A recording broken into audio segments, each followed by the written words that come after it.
Let's welcome in Matt Holder from Loop Golf, and Loop Golf is one of the new startups that's gotten a lot of attention in golf. So Matt, welcome to the Tech Caddy podcast. Happy to have you here.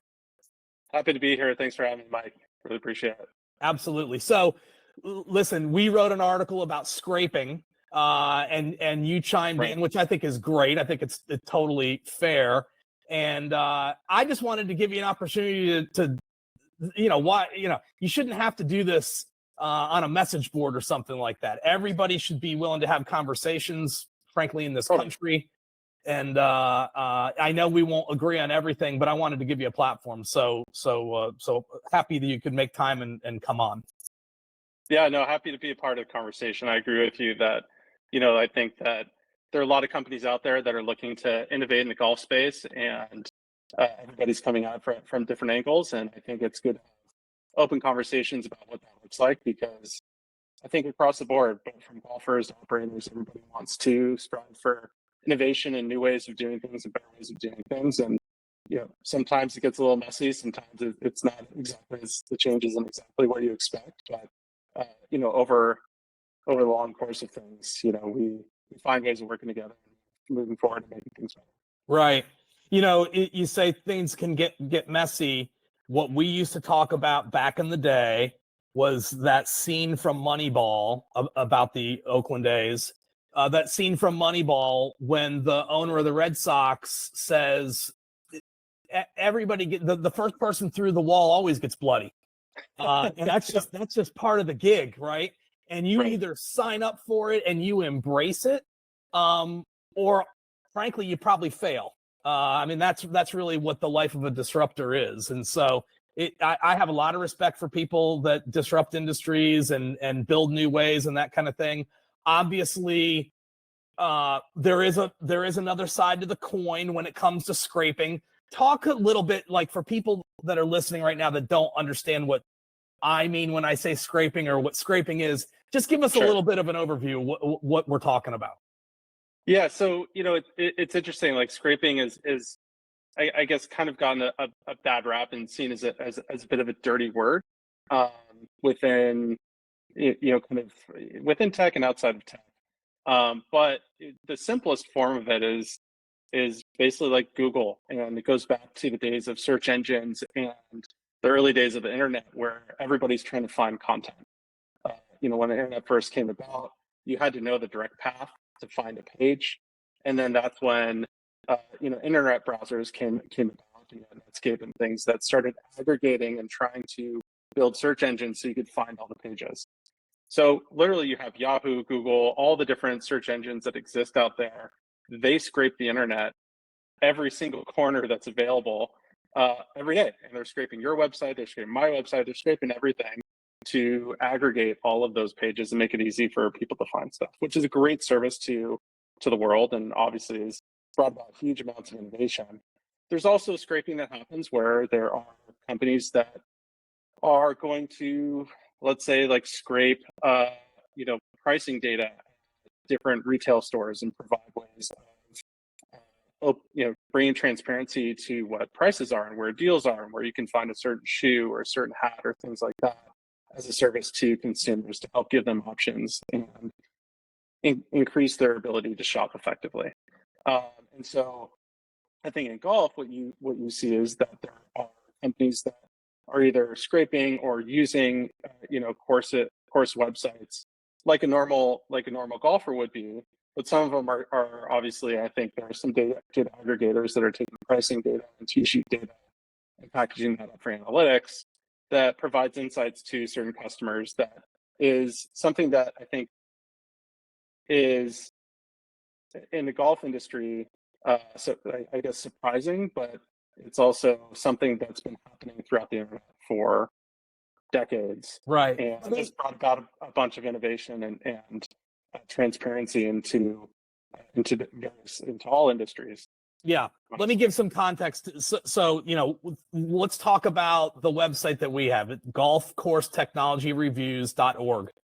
Right. We frankly want people to scrape it. right? Right. I want when someone goes and searches for tee sheet reviews or point of sale golf, software or something, I want our site to come up very high in the results because I want, frankly, I want operators and decision makers at golf courses to know they can come to our site and read it and for free and make an informed decision, right? So we want to be scraped. We want to get our information out there as much as possible. Theoretically, somebody maybe doesn't want to be scraped, although I think we should have that conversation about, but why wouldn't you want to be scraped? But theoretically, someone would say, well, I don't want people coming to my website and scraping information off of it. I only want, live humans to do that. I don't want bots to do that. I think what I could say in your defense is, but don't you want as many human beings in the world as possible to know what's available, what you're selling and how much you're selling it for? Because if you can create a larger market for your inventory, then you theoretically will sell more of your inventory. But like you said, somehow, some way, scraping has gotten, at least with some people, it leaves a bad taste in people's mouths. It's hard to explain. But some business operators just don't like it, right? I mean, that's essentially where we are today. Right. And I can understand where they come from because there's an expectation that, this is mine. I think what this is a big reason why, having myself and having Loop as a part of the conversation, I think there's a big opportunity to educate operators so that they can understand the nuances and make better decisions for themselves in terms of how they conduct their business, knowing the full landscape. I mean, to be clear, like with Loop and what we do with Loop, we're even as some operators have acknowledged, like we're not doing anything other than what a normal golfer could do. We're just simply giving golfers their time back by using a tee sheet, helping them find a tee time, so they don't have to spend all day looking for a cancellation. But there are other sites that are scraping data. They're storing that data, processing it, and then putting it into some other product. And I think that is what people typically look at as like an example of like, hey, what's going on here? I'm not sure if I like this. What are you doing? Yeah, listen, we don't need to. We can be specific. We can be specific on this podcast. So like that, we're talking about Priswing using a feature they have that's called Radar, and this is something that we talked about in our article. Yeah. If you use Priswing to help you dynamically price your inventory, they will go scrape your competitors' websites. So long as you're not a Priswing customer, which seems odd to me, that's a whole nother conversation to have. But they will go scrape competitive websites and help you, help to assure you that your pricing is in line with the rest of the market. But that's not what Loop does. That's not who Loop does. It's definitely not what we do. Like, we're spending our money to help fill a course's tee sheet as much as possible and bring them full price golfers. Like with things like what Priswing is doing, which again is kind of from an operator's perspective, could be like, hey, what's going on here? I'm not sure if I like this. I think to help understand the nuance of it is that a lot of the data that exists on tee sheets is in the public domain because it's being put out there in the public domain. And so when you think about where your data is and who has access to it, there is a decision that operators need to make about access and how that impacts their business. Is everybody's transition to online tee sheets, it's brought leaps and bounds of accessibility, increased accessibility and increased convenience to help golfers book up your tee sheet. And it's had a great impact for that. And the power of that is as simple as you can make it to make for a golfer to book up a tee time on your tee sheet. The more business you're going to do, the healthier your business is going to be. The flip side of that coin is, in order to do that, putting all that data out there, it's also putting it into the public domain.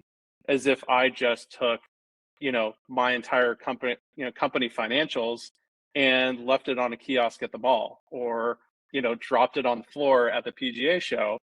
Anybody who comes across it, it's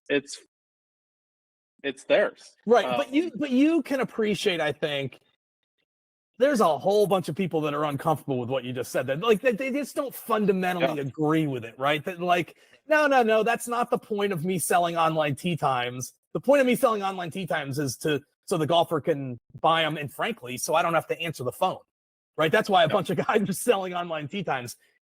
I never intended for some bot to come in at 11 o'clock in the morning and scan all of my prices and then go do some things with it. I guess I'm just saying you can appreciate that there's other perspectives on this. Oh, absolutely. I'm just trying to offer those perspectives back to help operators understand the other side and why these bots are coming, and how this is also, it's not just happening in golf, it's happening everywhere and has been for decades. Yep. But yes, I fully appreciate the fact that they're just kind of like, hey, we didn't intend for this to happen. Right. And now, we so just before you were on, we had Kevin Fitzgerald on, who's a public affairs with Southern California Golf Association, also sits on the advisory board for LA City Golf Courses.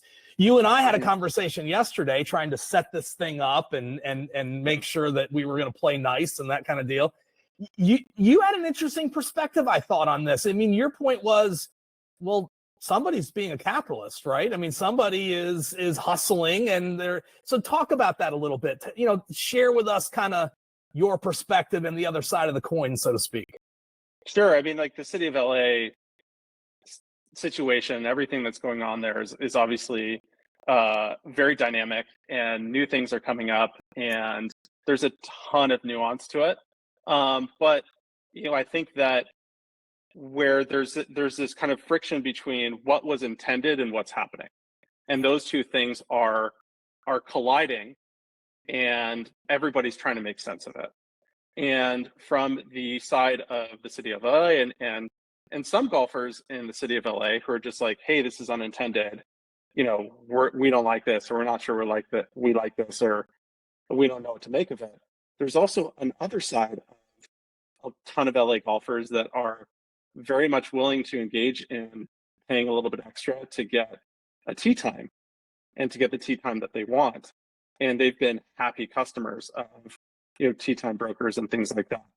You know, not saying that, you know, not saying that we endorse any of it directly, but there is another side of it to see that, you know, what the brokers are doing is enterprising, and in fact completely legal. And it's something that happens across other industries as well, whether it's live ticketing or retail and things like that. Right. It's a secondary market. And yep. We had another technologist who's actually owned some golf courses too on earlier today. We have a lot of people on today. And, you know, he made the point that, you know, in Ireland, the brokers buy 90% of the inventory and then they go resell it, right? Like, it's not like this is unheard of. Right. It's just a matter of, is everybody kind of in the know, and does anybody feel like there's something that's happening shady? You're the person. I have used gray market today more than I've ever used it before, Matt, because you introduced me to that idea yesterday. Sure. And it's really kind of like, is it gray or is it not? And but no, you're right. There's certainly other industries and then other parts of golf where this happens all day long. So yeah. Right. And within live ticketing, I mean, I'm sure a majority, like you and I, and a majority of the people who are watching this podcast have probably used Game Time or SeatGeek or StubHub to get tickets to events, whether concerts or sporting events. And, you know, those came about because a huge gray market existed of ticket brokers within live events.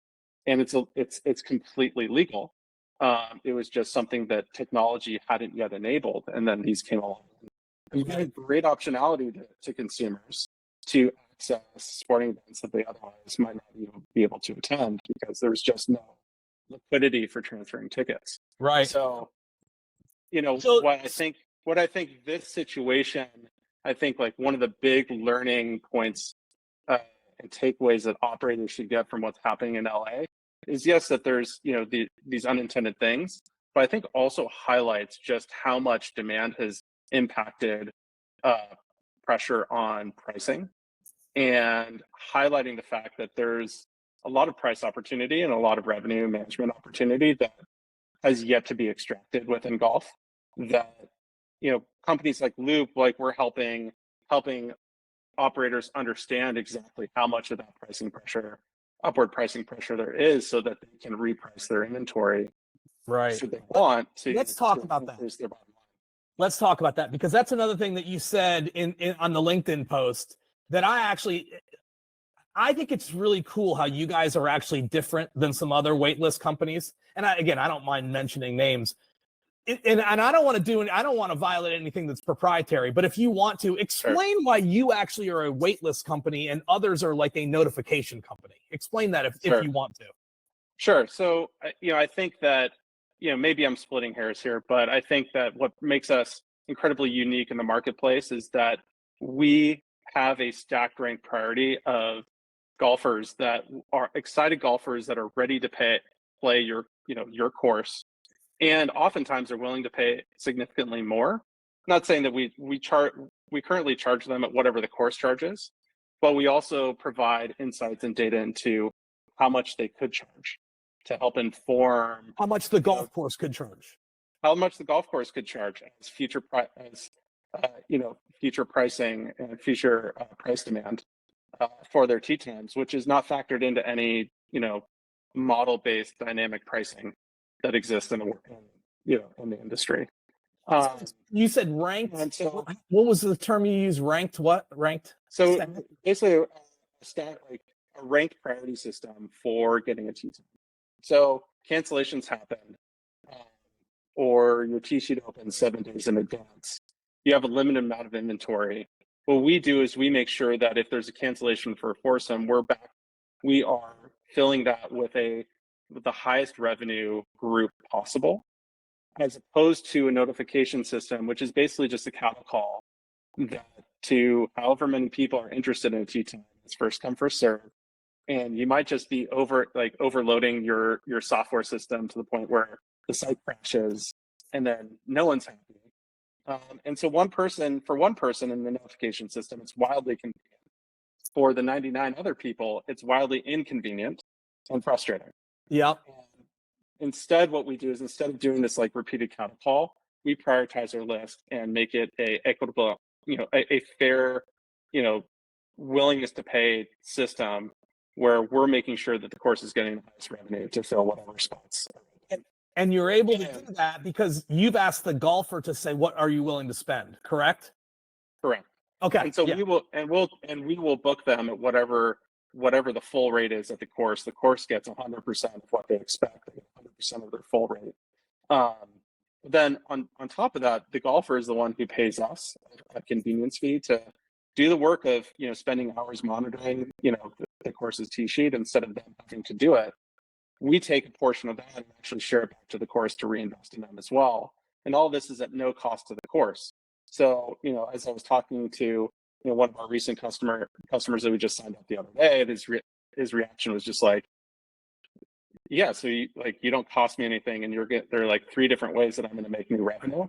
Well, this is a no-brainer. That's exactly what we're trying to make it, because we believe that the more we can do to help your golfers, your course's golfers have a very convenient experience in booking a tee time and show up excited to play your course, and do so in a way that gets you more money as an operator, then we've created this really great win-win situation that'll help propel golf forward and really take advantage of this once-in-a-lifetime opportunity to capitalize off of the new demand that's created by all these young golfers coming in. Right. So let's talk about this, because I don't understand how you sign up a golf course, right? Because I think that's what you just said. You had just signed up a golf course.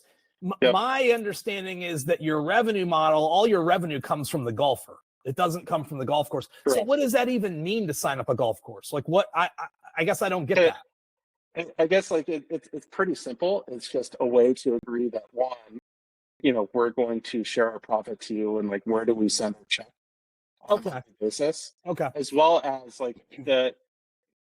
the only other thing that we need to get on paper is just an agreement that we're going to share the golfer's contact info with the course. And so as a part of that, we all have to agree to California Consumer Privacy Act and other things that we just have to dot the I's on. But other than that, we're just trying to find a way to make a better booking experience for golfers and invest in the golfing communities in a way that they can grow and thrive. Yep. Because there's plenty of demand, and golfers definitely feel like the shopping system for tee times is broken. Right. And it's not up to the expectations they have when they go out to sites like Amazon, Airbnb, Zillow and things like that. Okay, understood. Listen, we built Golf Now with no agreements. We didn't ask the operator to sign anything. They would sign an interface form so that we could tell the T-sheet company that they wanted to interface. Now, then we got acquired and whatnot, and so then people, lawyers said, well, you have to have agreements. But you can run these businesses without agreements. I mean, it's not unheard of. I think we kind of proved that it's doable. Yeah. So let's talk about some of the growing pains, because I know there have been growing pains for Loop. I think it's good to flesh this stuff out. I think it's no reason beating around the bush. Talk about some of the growing pains you guys have gone through and some of the things that you've learned and that kind of thing. Sure. So I mean, like, as with any new company, when you're starting things out, you have identified a problem, but you don't know what the size and shape of the solution is going to be. And so in order to do that and to try and figure that out, you as a company, like, you try to build some things and test some concepts and do it as lightweight and low cost of a way to be able to identify things that work. We've had times where we've had things where we've built concepts and we've, booked at golf courses and doing some limited testing that, honestly worked a little too well and caused a lot of unexpected booking behavior that, eventually, the course was, started noticing, and they're like, hey, what is going on? That caused a little bit of, ruffled feathers and, reasons for us to kind of pull back and reassess exactly how we're going about things, because our mission from the get-go is like, how do we build something that is a positive for operators and golf courses so that they can grow their revenue, because we realize there's an opportunity to do that, while also helping golfers like myself and trying to solve my own problems of the frustrations of having to stay up late at night, search a bunch of different websites with different booking windows to try and just play the game that I love. And I think, you have a lot of younger golfers that are less and less inclined to jump through all those hoops just to be able to book a tee time, and eventually they'll just churn from the sport altogether. And I don't think anybody wants that. So, those kind of like early experiences that we had, definitely we learned a lot from them, and we've adapted the way that we work on that mission to, bridging this gap between, fixing and improving the booking experience in a way that greatly benefits operators while, providing golfers a really good experience. I think a lot of people, a lot of disruptors in golf, a lot of, I don't know that I would call you an aggregator, but people that are kind of in that space or quasi in that space, you learn pretty quickly that the guy that cuts the grass matters a whole lot, right? That you have to have a ton of respect for the effort and the blood and the sweat and the tears that go into actually running that business. It's a lot harder to run a golf course than it is to run a Subway sandwich shop. Subway sandwich shop is 1,000 square feet, unlock the door, you take the money to the bank. Golf course is different. There's a lot going on there. Well, there are 5 different businesses. There are 5 different businesses in one. That's right. Sometimes. That's right. You don't have enough people to do all the things, and that's where we realized, like, our goal from day one is like, let's do something that is essentially like mailbox money for golf courses, where they don't have to lift a finger. It just works like magic. And they don't have to think about integrating new stuff, or like, it's not a new job to do. We're just helping, supercharge whatever system they already have. Right.